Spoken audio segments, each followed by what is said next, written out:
الهاتف سماحة مفتي عام الجمهورية العربية السورية الدكتور أحمد بدر الدين حسون. أهلا وسهلا فيك سماحة المفتي. أهلا وسهلا، والسلام عليكم ورحمة الله وبركاته. تحية لك ولضيفك الكريم ولسوريا وشعبها الأبي. وعليكم السلام ورحمة الله وبركاته. دكتور أحمد بدر الدين حسون، دعنا نتحدث عن المشهد المصري حاليا، وصراحة سأبدأ معك بالمشهد الذي تابعناه هذا اليوم بإحراق ما يزيد عن 7 كنائس من قبل الإخوان المسلمين في مصر.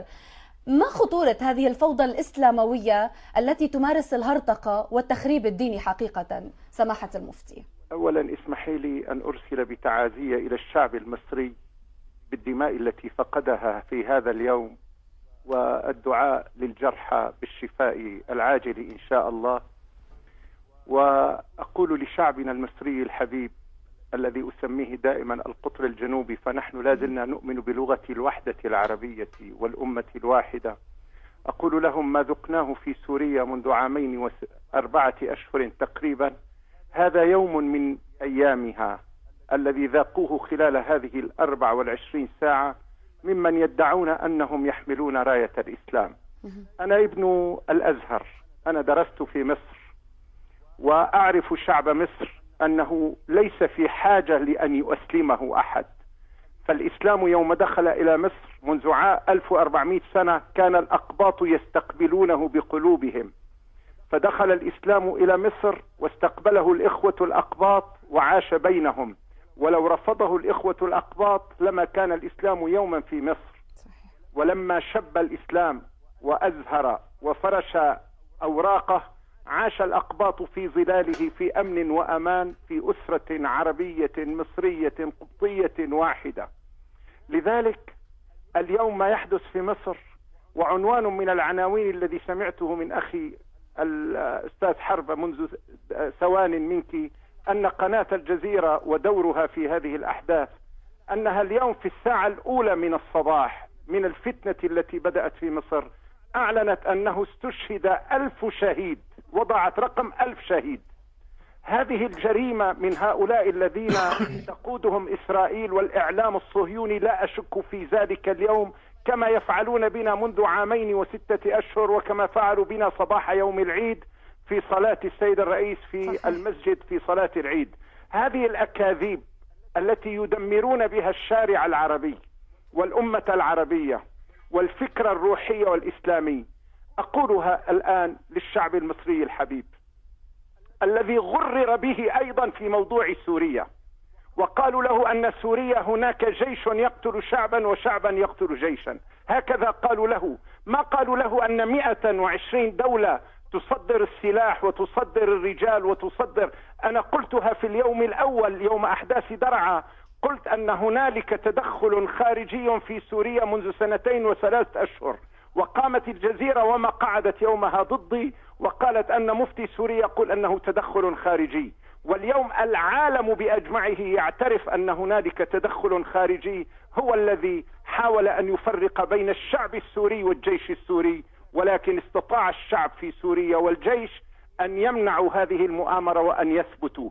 ولو سقطت سوريا منذ 2 وعدة أشهر لرأيت مصر اليوم ممزقة ورأيت مصر دويلات، ولكن ثبات سوريا هو الذي جعل الشعب المصري يخرج في يوم 30 ليقول لهؤلاء الذين أرادوا أن يؤسلموا: مصر ليست بحاجة أن يؤسلمها أحد، فهي التي حملت راية العروبة والإسلام في إفريقيا وللعالم. لذلك على الإخوة الذين يرفعون راية الإسلام في هذه المذابح وهذا القتل وهذا الإحراق للكنائس أقول: لقد فعلتم شيئا سيكتب التاريخ، أنكم شوهتم صورة الإسلام العظيم السمح المحب المحبوب الذي عاشه شعب مصر بين عوضين ومحمدين كإخوة في بيت واحد، وعشناه في سوريا وفي منطقتنا. وأقول سوريا بالذات لأن سوريا تتمتع بنسيج من أجمل أنواع النسيج ثراء في العالم العربي والإنساني. لذلك يا شعب مصر الحبيب نعزيكم ونسأل الله عز وجل أن يبعد الفتنة عنكم وأن يوفقكم لتوحدوا الكلمة ضد هؤلاء الذين جاءوا باسم الإسلام ليمزقوا الأمة. فإحراق الكنائس الذي حدث في مصر، أتوجه لإخوتي من الأقباط في مصر الأرثوذكس وإلى رئيس الكنيسة القبطية لأقول له إن موقفك مع شيخ الأزهر منذ شهر ونصف وقفتم مع الشارع المصري، مع الشعب المصري، لم تقفوا مع جيش ولا مع جماعة، وقفتم مع شعب مصر الذي ملأ الشوارع 40 مليون بشهادة العالم. كان موقفكم رائعا، استمروا في هذا الموقف، فهو موقف رائع جدا. وأرسلت إلى الأزهر وإلى قداسة بابا الإسكندرية رسالتي شكر على موقفهم مع الشعب المصري. واليوم أقول للشعب المصري وحد الكلمة، فإن الأعداء الذين أرادوا اختراق الشعب السوري اليوم يريدون اختراق صفوفك باسم العقيدة، باسم الإسلام. فأنتم لستم في حاجة لأن يؤسلمكم أحد، إنما مصر تحمل رسالتها السامية، رسالة السماء بالمسيح وبموسى وبإبراهيم وبمحمد عليهم الصلاة والسلام، كما نحملها في سوريا نقاء وحبا وصفاء. نعم. سماحة المفتي، لا أعرف إذا كنت متفائل أم لا أمام هذا المد الجنوني الإسلاموي من قبل الإخوان ومن قبل جماعة القاعدة. إلى أي حد تبدو متفائلا من أن هناك من سيضع حدا لهذا التدفق في الانتهازية الأخلاقية والسياسية في استعمال الدين أصلا؟ أنا بالنسبة لي الآن أتمنى أن أوجه حديثي إلى طبقتين: الطبقة المغرر بهم من الشعوب ومن الذين أحبوا العقيدة كرسالة وغرر بهم في سوريا، في العراق، في أفغانستان، في باكستان، في مصر، في تونس، في ليبيا، في الصومال، في اليمن. هؤلاء الذين يغرر بهم دينيا ومذهبيا وطائفيا، أقول لهم انتبهوا، إن من يرسل لكم الأسلحة لتقتلوا بعضكم البعض هم مصدرين: مصدر الصهيونية العالمية، والمصدر الآخر الولايات المتحدة الأمريكية ومن معها. تصوروا هؤلاء الذين يرسلون لكم الأسلحة والأموال، هل أحبوا الإسلام يوما والمسيحية ليرسلوا هذه الأسلحة لكم ليقتل بعضكم بعضا؟ ما هذا الكرم الذي أوجدوه الآن ليرسلوا أسلحة إلى هذه الدول وليقصفوا ليبيا كما تعلمون؟ واليوم ليبيا يريدون أن يمزقوها عرقيا، أمازيغ. وأقول لهؤلاء المتأسلمين: أناشدكم الله كشعوب انتبهوا، فإن هنالك قيادات ظاهرها علماء مسلمين وظاهرها قيادات إسلامية عن قصد في أكثريتها أو عن غير قصد في أقليتها، في غباء، تقود الآن معركة تدمير الأمة العربية والإسلامية بيدها. إسرائيل اليوم تزغرد، الصهاينة يزغردون، الأمريكيون الذين يعتبرون من المتشددين يزغردون، يقولون انظروا إلى العالم العربي، مصر أم العروبة، أم الإسلام، أم العقيدة الصحيحة، أم المحبة، سوريا رمز التكامل بين أبنائها العائلة الواحدة. هم بدأوا يقتلوا بعضهم بعضا، فلماذا نلوث أيدينا بدمائهم؟ دعوهم يصفوا أنفسهم. لذلك أناشد بسم الله كل علماء الأمة الإسلامية، من الأزهر إلى رابطة العالم الإسلامي إلى المؤسسات الإسلامية في العالم، أناشدكم الله إلى المؤتمر الإسلامي: اجتمعوا بسرعة، فالآن هم يذبحوننا بأيدي بعضنا وباسم الدين. هذا ما حدث اليوم في مصر في الكنائس، وما حدث في مخافر الشرطة، وما حدث للجيش هو ما يحدث عندنا منذ بدايات الفتنة، يوم دخلوا إلى عدد من المساجد ودمروها، وبدأوا بقتل علماء وخطباء على المنابر في سوريا، خطباء جمعة قتلوهم باسم الإسلام. لذلك أقول لإخوتنا في كل الأطياف الإسلامية والإخوة المسيحيون: انتبهوا إلى الفتنة، فهي كبيرة جدا، فأين العقلاء؟